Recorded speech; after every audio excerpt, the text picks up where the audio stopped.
All right, we are finally here, ladies and gentlemen. I've been going hard, I want to say, since NBA free agency, giving you guys every freaking signing that I can. Honestly, I'm sleep deprived, but it is what it is. I'm super happy to be talking basketball news, kind of making a living doing this on this one, and I still got my hip-hop platform. So what I want to do, I don't want to get off topic again. What I want to do is go through the NBA season, and I want to tell y'all how I believe it's going to play out. Obviously, I don't need to tell y'all the 8 seeds in the East and the West, but I just want to break down the season, how I believe this thing will play out. Let's start in the West. All right, we're going to get to the finals first before I give y'all my NBA Finals prediction. All right, I think at number 4. Now, out the gate, I would have put the San Antonio Spurs at number 3 or number 4, but just to be honest with y'all, there's an injury that happened in the NBA that's already affected a lot of stuff. Greg Popovich and DeMar DeRozan are going to figure this thing out. I believe that. Now, what I don't believe the Spurs will be able to overcome is point guard. Dejounte Murray tore his ACL the other day. He's out for the season. All right, he's gone. Obviously, Tony Parker's in Charlotte now. That right there, it took the San Antonio Spurs out of my top 4. So at number 4, I'm going to say the Oklahoma City Thunder are the 4th seed in the Western Conference. Call me crazy, but I think the best thing they could do this offseason, they might have had the sleeper move of the summer. Not only was it bringing Dennis Schroeder in, we obviously understand he's a starting point guard caliber guy in this league. Getting rid of Carmelo Anthony, that burden that I seen on Paul George's face night in and night out to try to give an aging superstar some looks, right? And Melo just wasn't efficient anymore. Getting rid of Carmelo Anthony whenever Russ comes back, and I think it'll be a couple weeks into the season, I think that'll be the best thing for this OKC Thunder team. They're going to win a lot more regular season games because of that. I have them at the number 4 seed. I got a shocker at number 3. People are going to call me crazy. I actually think LeBron James and the Los Angeles Lakers will get the 3 seed in the Western Conference. Look, I get it. They're young. Outside of LeBron, they don't have any shooting. It's not the smartest IQ team in the world, right? It's not the highest basketball IQ team you'll ever see. But I think LeBron James is playing with a lot more talent. I know it's the Western Conference, but to me, LeBron's got more talent than he's had in the last, I don't know, man, maybe ever. All right, just top to bottom, that team has some talent. I'm going to have them at the 3 seed. At 2, I'm going to actually roll with Houston this year. Obviously, Houston was number 1 last year. But. I actually think the Golden State Warriors are going to play harder this year. I think they're going to win a couple more games. Obviously, the room for error just became this much bigger because when DeMarcus Cousins come back, you could theoretically not have Cousins play and still win a night in, night out. Or Draymond could take a night out. And if Draymond's not there, you can still have DeMarcus Cousins and Draymond down low and Klay and Steph on the perimeter and still win easily. Or hell, if Klay misses a game, you still got Draymond, KD, and Steph on the court. If Steph misses a game, you still got KD and Klay on the outside and Draymond. I think they're going to win more regular season games. So I have the Warriors at 1, Houston at number 2, adding Carmelo. I think they're going to lose a couple more regular season games just because he's going to get his shots up. They also lost a glue piece in like a Trevor Ariza type guy, Luke Mbamute. I think they're going to lose a couple more games this season, but they're going to be still really, really good. That's my 1 through 4. I got Warriors at 1, Rockets at 2, Lakers at 3, and I have the OKC Thunder at 4. Let's swing all the way over to the Eastern Conference really quick here. All right. At number 4, this is very tough, man. The Eastern Conference, to me, got better. I'm going to roll with the Indiana Pacers. I liked the Pacers last year. Honest to God truth, had they not had to match up with LeBron, who just doesn't lose in the first round, they probably would have beat a couple other teams in the East. I'm going to say the Indiana Pacers surprises the world. Victor Oladipo is becoming a superstar, and he can sing, by the way, as well. He's going to be a superstar in the NBA, and he's going to be a superstar in the singing world. I'm telling you, this dude's he's special, man. He's special. Victor Oladipo, they kind of quietly added a really good piece. Tyreek Evans is a guy you can give the basketball to down the stretch. I expect big things from the Indiana Pacers next year, and I think they could very well be. Darren Collison is feisty, man. Get you a couple steals a game. Him and Oladipo in that backcourt. Tyreek Evans closing out games. They're going to be good. They're going to be good. They brought back pretty much everyone. They were hungry last year. I know they lost Lance, but other than that, they pretty much brought everybody back. They're going to win some games. I got the Pacers at 4. Slept on. I got them at 4. I'm going to go at number 3 here. This is tough, man. Oh my goodness, this is tough. I'm going to go Philadelphia. Philadelphia, again, that's a step up from last year. I think what Philadelphia has going from them is Markelle Fultz. I've been watching him all preseason. He's hooping, y'all. He's hooping. You know, he's not number one pick right now. He's not living up to those expectations, but he can ball. And what they needed was a two guard at the end of the game who wants the ball in his hand and who can make a play. All right, period. That's what happened to them in the playoffs last year against Boston. When things broke down, it got to the fourth quarter. They had some blowout games, and Boston came all the way back. They needed a basket, and they had nobody on the court who could go get you one.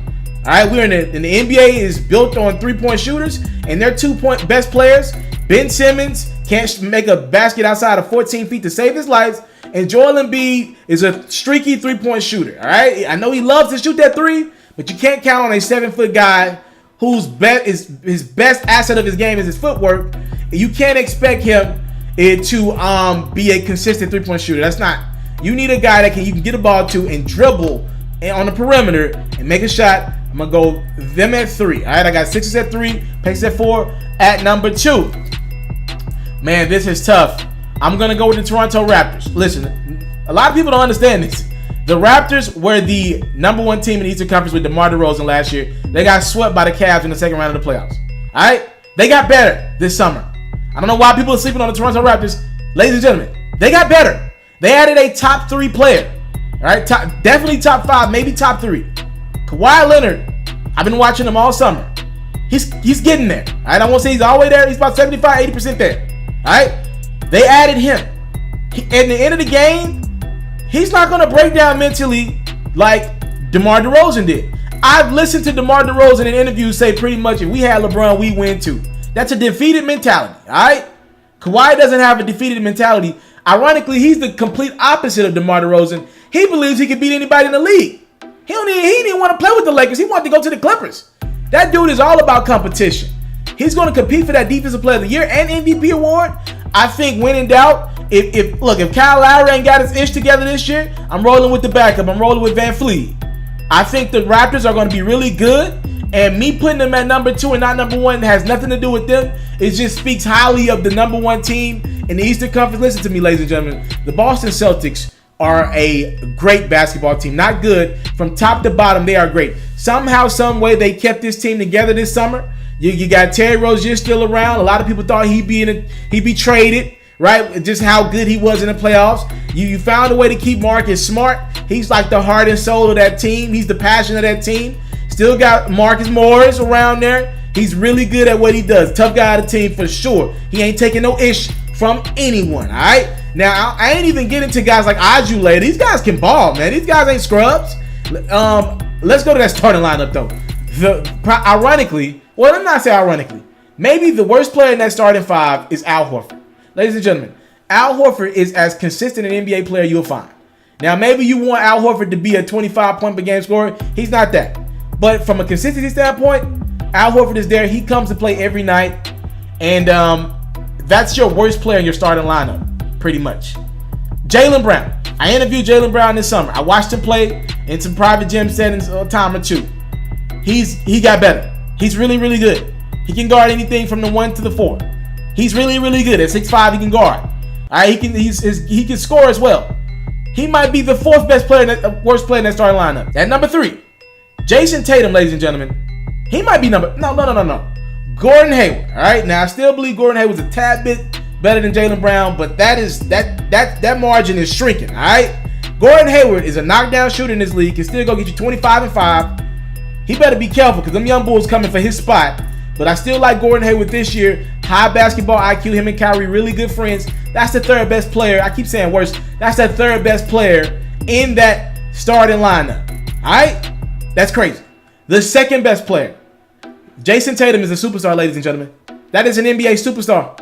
Period. He is well on his way. That dude been in the gym with Kobe this summer.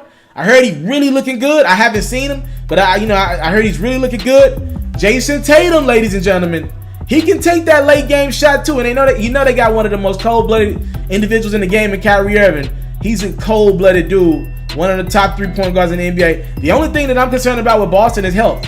But as long as like Kyrie doesn't go down, if let's just say like Jalen Brown went down for a significant amount of time, they still should be fine. I think they should still comfortably win the 1 seed in the East. So that is my top 4 out East, top 4 out West. Now let's go to the playoffs, all right? I done did all that setup to get to the playoffs.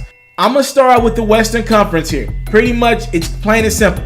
We're going to get the top 4 seeds, and we're going to advance them to the second round of the playoffs. So you will have the Golden State Warriors taking on the OKC Thunder. That is a tasty matchup for all basketball fans. Russell Westbrook gets a 7-game series to get his chance at revenge against Kevin Durant and the Warriors. Ooh, that's tasty. And I got the Houston Rockets taking on the Los Angeles Lakers.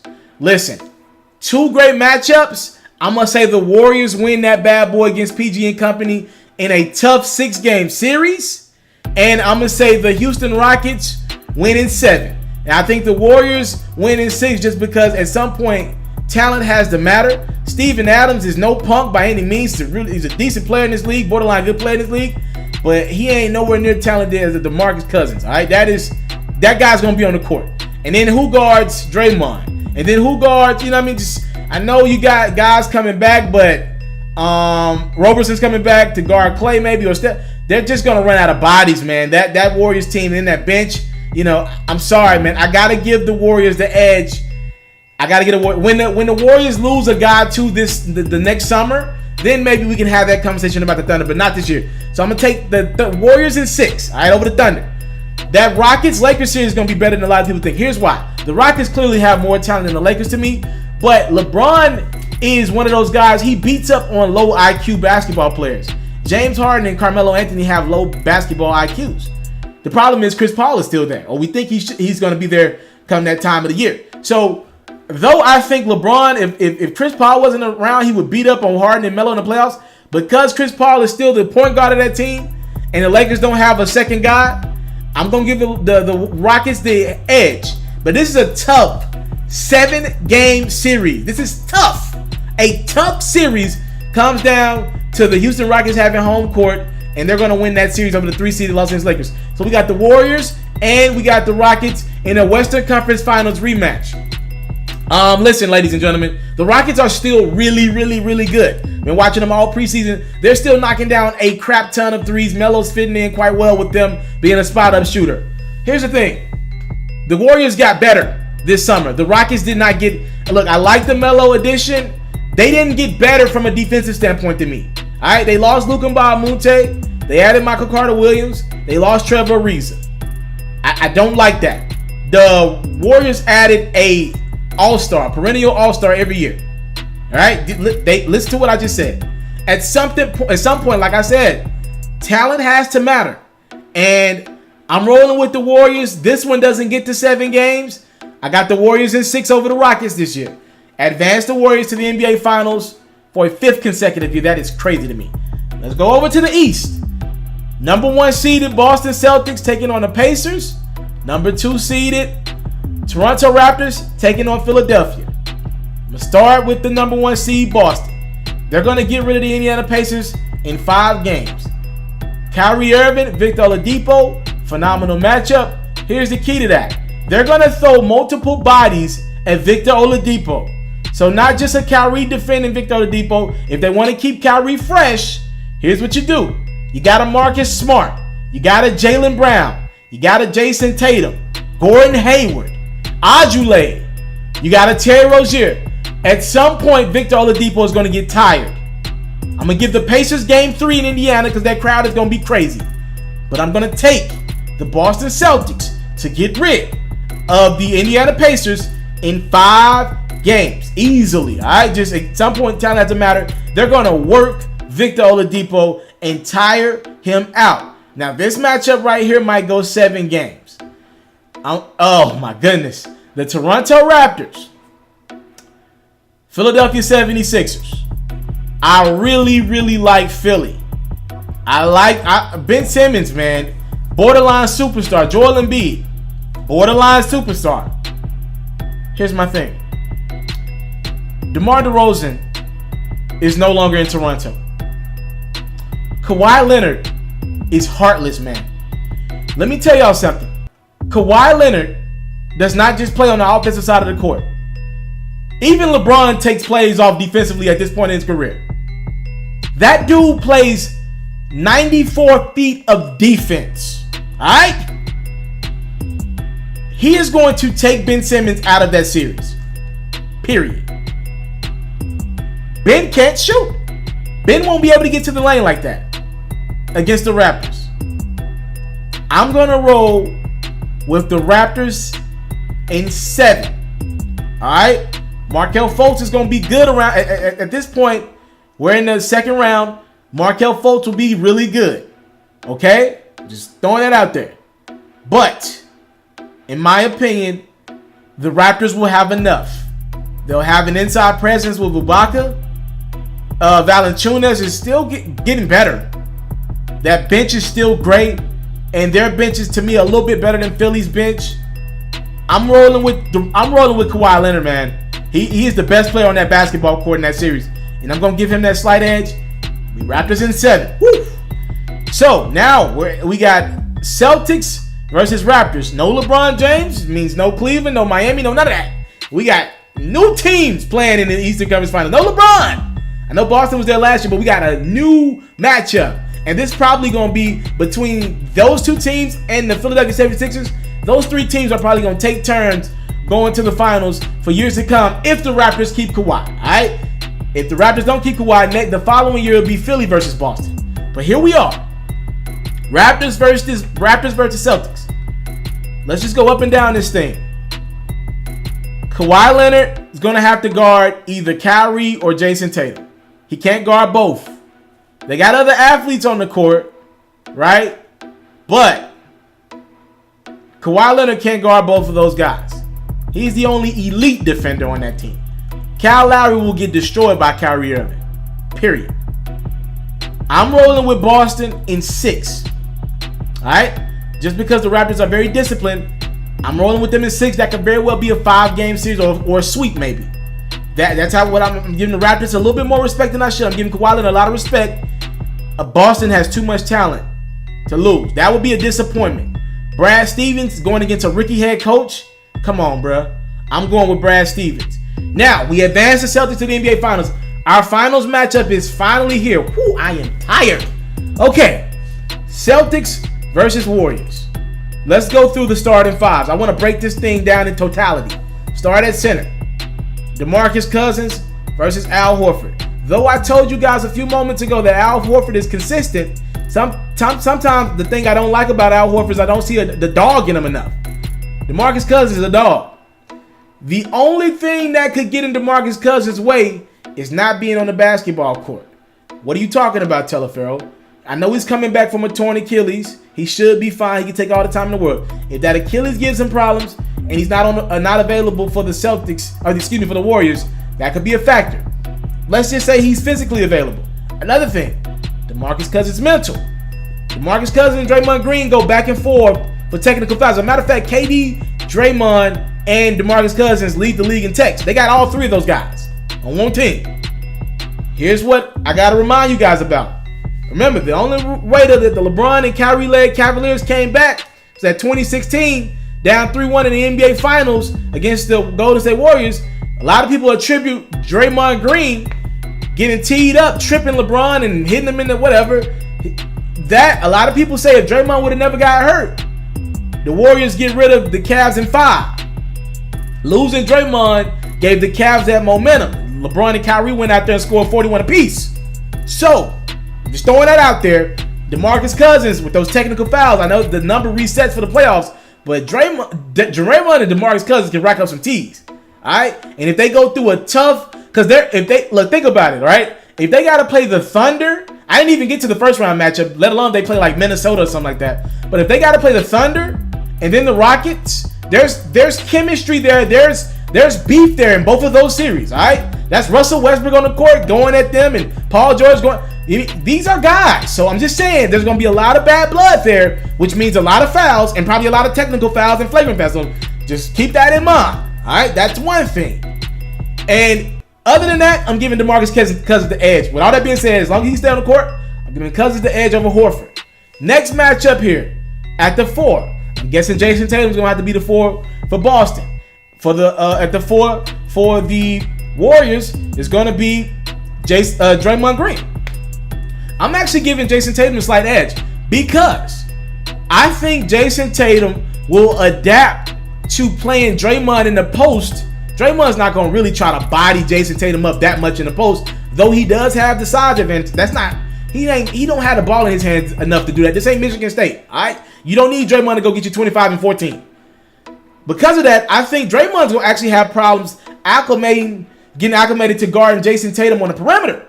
So I'm going to give Jason Tatum that slight edge over Draymond, all right? Call me crazy. Now, let's go to the 3. Jalen Brown and Kevin Durant. I'm sorry, y'all. I love me some Jalen Brown. He just doesn't have the height to affect Kevin Durant or the years in the game, right? If you're not going to have the height, if you're going to be around Tony Allen's size, guarding like a Kevin Durant, you got to have Tony Allen's mental. Because Tony Allen locked Kevin Durant up. And he's like 5-6 inches shorter than Kevin Durant. I've been next to Tony Allen before, right? But he had the mental, and he knows where to go. He knows where to put his hands in. Like when Durant swipes under, he knows where to be. He knows how to get in Durant's head, right? Jalen Brown don't got that yet. Like I said, I interviewed the guy, good dude. He ain't got that yet. And I'm not saying he's not going to get there. I don't know if he has that yet. And KD has the length advantage. He can get his shot off over Jalen Brown, period. All right, period. And this might be KD's last run with the Warriors. You know we're going to try to get that third Finals MVP. So I got Durant with the slight edge over Jalen Brown. Not even slight. It's a big edge over Jalen Brown. That's 2-1 Warriors. This is good, y'all. So I'm going to actually go to the point guard matchup here to even the score. Steph Curry versus Kyrie Irving. Ladies and gentlemen, anytime Kyrie has had a borderline great team or good enough to compete with the Warriors team on the court against Steph, he has lit Steph up. He pretty much has dominated Steph in their matchups, in my opinion. All right? Kyrie enjoys playing Steph Curry. I believe in Kyrie's mind. He thinks he's a better player than Steph Curry. Period. I am giving Kyrie the edge over Steph. Kyrie plays better defense than Steph does. Now, maybe you say Steph is a better offensive player than Kyrie overall. I'll give you that. But that gap is closer on offense than the Steph and Kyrie gap on defense. Steph is not a good defender. They hide him a lot. There will be nowhere to hide against the Boston Celtics if everyone is healthy. All right? Period. This is a phenomenal matchup. Klay Thompson against Gordon Hayward. That's what this series comes down to. Two quiet guys. We ain't trying to make the most noise on the court. This is good, y'all. It's 2-2 right now in regards to the matchups. I ain't going game by game. I'm just telling y'all the matchups. I got to give Klay Thompson a slight edge, man. Klay's a couple inches taller. He's more experienced, been there, done that. To me, he's a better shooter than Gordon Hayward, who's a really, really great shooter. I think Gordon can put the ball on the ground a little bit more than Klay. But the thing with that is, how many opportunities is Gordon going to have to put the ball on the ground when Tatum's on the court, when Kyrie's on the court? So the thing that Gordon is great at, I don't think he's going to be able to utilize a lot in Boston with the team they got. Klay plays lockdown defense. He can do that. Klay can easily score 13 points, make 3 threes, right? Score 13 points with 3 timely threes and lock down Gordon Hayward, and we like Klay made an impact on the court. I don't know if Gordon's going to be able to get off, get some wiggle room on that Celtics in the finals against the Warriors. I don't know if Gordon's going to be able to get off like that. I'm going to give Klay the slight edge. That's 3-2 Warriors. And in regards to benches, I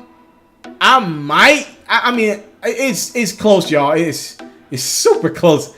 I might give Boston a slight edge, but the Warriors, here's the thing with like playing the bench game with the Warriors. They have 5 All-Stars in their starting lineup. They never allow their bench to all be on the court at the same time. So to me, I can't even give them one for the bench, right? Because they're smart. They're going to have 3 All-Stars on the court when the other 2 guys on the bench are in it. They're not going to take KD, Steph, Klay, Draymond, and DeMarcus at the same time. They're going to rotate them around.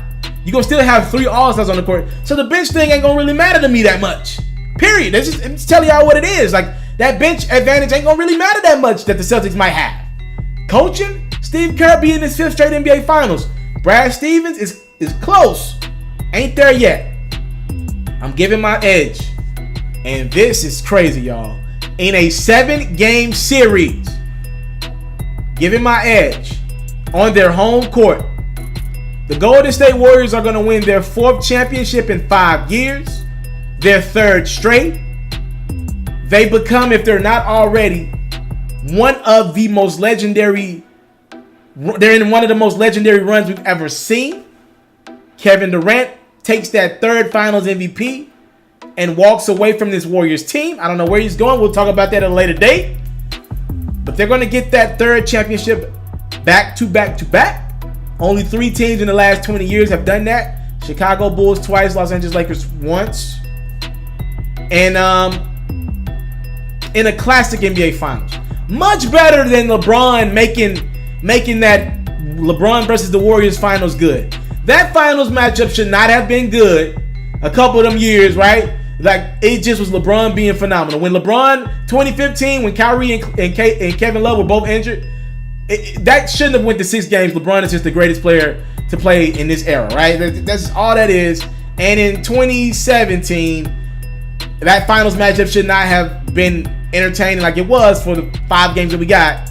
LeBron is just phenomenal, all right? And last year definitely shouldn't have been entertaining, and it wasn't, in my opinion. This one, classic. Every matchup is appetizing. We just went through all of the starting lineups.